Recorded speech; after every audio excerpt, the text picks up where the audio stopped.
So this how-to video will show you how to set up GoGuardian. First, I'll go over the settings, show you that you probably don't want to receive an email every time you host a session. Then we'll talk about how to set up classrooms, archive those, import new classes, move blocks so you can put the order of the classes you'd like, and then editing the class if you need to, including syncing students or remove them. Then we'll go over the scenes, which is how to block is what most teachers use, but you can also just allow one specific site for your students to be on, and how to share and set that as a default your block list. We'll go over the calendar, which is super important. It just automatically starts the session, so you don't even have to think about it, and it ends it, so it doesn't interfere with other teachers' classes. Student reports are pretty easy, and then we'll talk about an active session, and I'll demonstrate that with my new Google Classroom. So when you log into GoGuardian, this is what it looks like at first. And just to go into my specific settings, these are the preferences. I do not receive a session report email after every session. So because I teach middle school, I have 7 sessions per school day, and I don't need to see those emails because it's all archived anyway. And so I will show you exactly what that looks like. If we go into the classrooms, these are all of my classrooms from last year, and they just were in sync with Google Classroom. And so you can see I have the same like little icons that I have for each of my classes. Last year I went with foods for 6th grade and animals for 7th grade, just to stick with a theme. It's very elementary of me. But if I finish out a year, what I need to do is archive the class, because then I can go back and have a history of what happened last year in case there's ever an admin or someone who wants to see a pattern of how the students have conducted themselves in the past, and you can run reports on that, and you can make them reactive as well. So just quickly, it's similar to how we did it in Google Classroom. If I want to import a new classroom, this is my new 6th grade history that I built in Google Classroom. And I don't want to select all, but I could. So now I'm just going to import that, and I have 2 students in that class. And this is also where I have all of the settings for my classroom so that I can sync if I entered a student that day and they aren't showing up, because I think it syncs like it's either 45 minutes or 2 hours. I can't remember which, but whenever it syncs, if I do not want to wait for that, I can just say sync students from Google and it will bring them in. On the opposite side of that, if I have a student who checked out that day and is gone, I can also remove them here. Since we're in classrooms, I also want to show you how to edit the class. So in here, I don't usually go into sessions very often. That would just be like a history right here of all the sessions I've had. I haven't had any with that class. It's brand new. You can't add students here. It has to be brought over from Google Classroom. The two go together. I don't have any recordings yet. This is where I could add another teacher if I wanted to put a para on there, or a counselor, or someone from check-in, check-out. And then these are my settings. And this is where I can change any subject. If I want to add anything like that, I can make them different colors, because I sometimes like to make them colors so it's easier for me to remember, oh yeah, I'm clicking on the blue classroom, and then you can update here. You can also do scheduling here. So you can add a schedule right here, or you can add it to calendar, which I'll show you in a moment. And then you can also enable session report emails, and this is the same thing we looked at, settings. Since this is a new classroom, I'm going to turn that off. Okay, so that is set live. I don't even have to hit save for my classrooms, but also I wanted to show you on my classrooms, I can pick them up and move them around and reorder them, whatever makes sense to me. And this one is the blue tile that we were just talking about. I don't have any pending classrooms, and then I do have archived classrooms from years prior.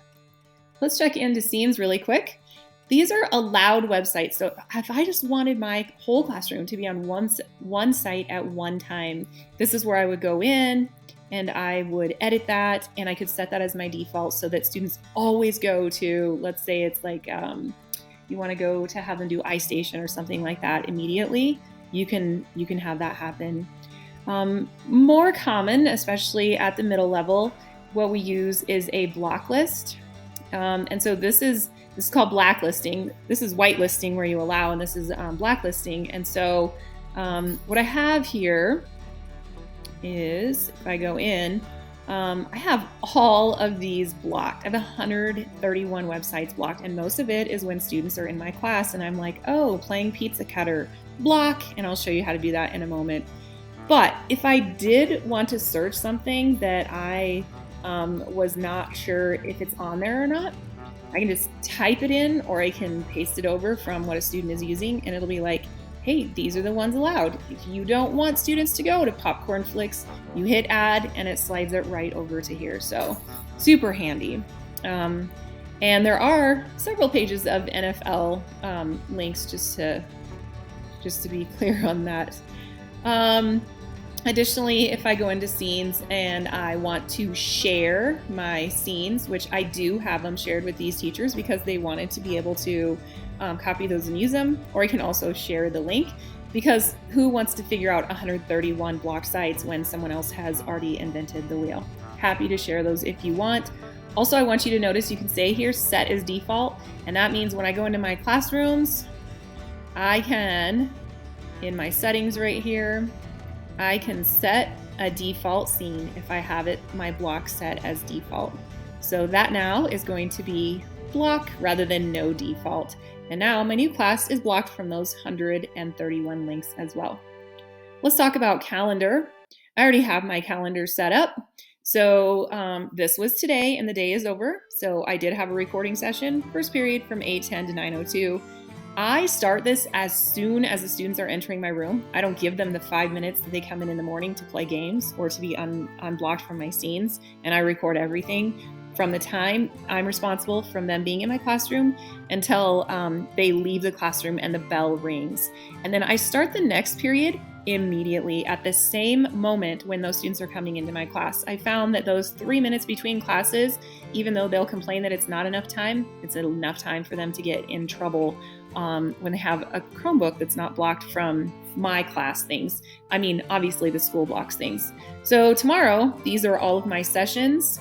You know, we're not going to be in school tomorrow, so I'm just going to cancel all of those sessions.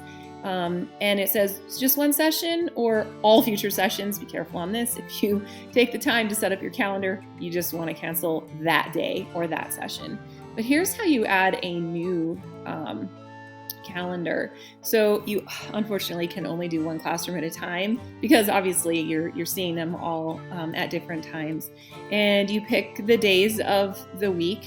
And you enter the time, and then if you have another day of the week, you have to select them individually. It's unfortunate, but that's why you save the schedule throughout the entire year. And then on Fridays, we have a different schedule, and so you wouldn't put that on there. And so I would apply that to first period, starting at 9 a.m. And I don't know what date. I have that going on. Let me see if I can find that really quick. Probably when we go back into school.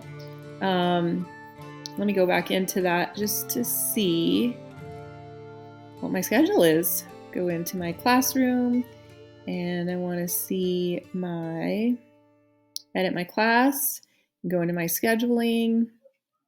Okay, so all Mondays, Tuesdays, and Wednesdays.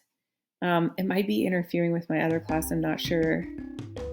Monday, Tuesday, Wednesday, it conflicts with an existing schedule. So note that it won't let you set that up actually if you have one previously scheduled, as I do. But it did set it for today because I deleted period number 1. So it went ahead and did Wednesday. Oh, and also Monday and Tuesday. There we have it. Calendar is pretty self-explanatory. Beware though, if it's a half day, you probably want to cancel those sessions and start them live, and I'll show you how to do that momentarily. After a session is over, if you want to see what a student has done in their history, you would simply click on history, and then it gives you a whole list of the students' names. You select the date, and then you can view what they've done. So I'm just going to go back to May and show you an entire month. of activity. Oops. So from 5/1 to 5/1, let's view that report. So it's just a day. And change my ending date. Maybe that student was gone. View the report. So this particular student had a top 5 websites, and they're all listed right here. Top 5 documents, all listed right here. Top 5 searches. Okay, so those are actually what I look at quite frequently. And then I have specific times and specific searches. And then you can copy the URL, take it to your scenes, and block. Be like, yeah, we're not doing that anymore. Or you can do it live, which I will show you. And the other thing is sometimes I will just take a screenshot of that and I will send that to a student and I will say, hey, this is what's going on and this is inappropriate. This is the last time I'm going to warn you. And the next time, you'll have your Chromebook removed for a certain amount of time, or I'll just take it to the principal to report it, whichever one is appropriate at that time. So now I'm going to show you a live session. Okay, so starting an active session, if I don't have one already going, and by the way, it would list up here, you have an active session right now, and it would say you have 3 upcoming active sessions. But since the day is over, I don't have those. So what I can do is start a session, really easy. And these are my 2 students from that class. And this says the student scene, oops, went away now. Okay, so it's loading this one. Sometimes it takes a little while. It is a little bit delayed, just know that. So what this shows me is what they are viewing. Wouldn't you know, this student is on ESPN, searching for ESPN. So I don't know for sure, but she might even be going into, oh, yep, she did. She just went into another site. And so if I want to block that site, and these are the other tabs that she is on, but if I want to block that, I can block it for the whole class, and it will block the site or the page for the whole class, and it will add it to my block list. So I'll be like, yeah, don't ask me again. I want you to update my scene and put that on there. And then this is what her screen does pretty immediately. Like I said, it's a little bit delayed. And then all the kids go, oh! And so it's a very satisfying action that you get to take when someone's doing something they aren't supposed to do. And then you don't even have to say anything. It's wonderful. The other thing that I can do is I can send a message to these students. So it's called chat. And if I want to chat with this student, I can go in right here, and over here on the chat, I just say, good morning. What is your feeling about school today? Positive, neutral, negative. You just wanted to do like an informal check-in with the student, and then it will pop up on the student's actual screen, and they don't have to view the message, but they usually do, and then you can see if they're responding.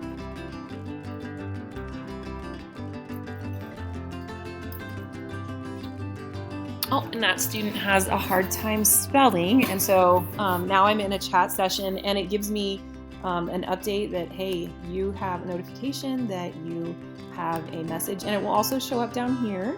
And so those are the 2 students, and I can check in right away and go to the chat. So super handy if you're trying to communicate with the kids and just letting them know, like, hey, I'm watching you. The other thing you can do is you can exclude students from the session. So if I have a kid who's testing in another room on a Chromebook, I can say, oh, we need to exclude that child from the session. The other thing I can do is I can select all of these students at once, and I can say lock device, lock, and you can type in whatever you want right here, but I can say, okay, listen, nobody is watching me right now, so I'm just going to give you instructions now, and they won't be able to, and they'll try to break through it, but most of the kids get it. If you want to unlock, you can do it individually, like, okay, now I think you're ready to go, or you're ready to go, or I can select them all and say unlock devices. Sometimes you have to try this a couple of times, but I guess I have 0 students selected. So I'm just going to unlock, but you can unlock a whole class at one time. And then the very last thing that I want to show you is also a favorite of mine. And what I want to do is I want to open a new tab for everyone. And I want it to be dillonschools.org because I think it's important for them to check out the website with me. And so every student in the class suddenly has dillonschools.org, and I can show them where they need to go. Now, it doesn't mean that I'm clicking on it. It just means, hey, students, I want you to go ahead and direct your attention to the middle school. Go ahead and click on that link, or you can give them instructions, or you can say, scroll down, and you'll be able to watch them scroll up and down pretty live. Like I said, a minor delay. If students are off task, I love using this because I put in there, I teach history and social studies. I usually stick with moderate. I don't keep it very strict. And oftentimes it'll say they're off task and they really aren't. So you could even do lenient if you want to. But I normally have my block on, okay? I have that set as my default for this class. I don't want to reset it every single day. I have my off-task alerts on, and I have my chat on. And then this is kind of new check-ins if you want. I feel like that was kind of all of it in a nutshell. Of course, there are some other features. Feel free to use the help on here. They usually respond quickly. And again, I hope that was useful information for you.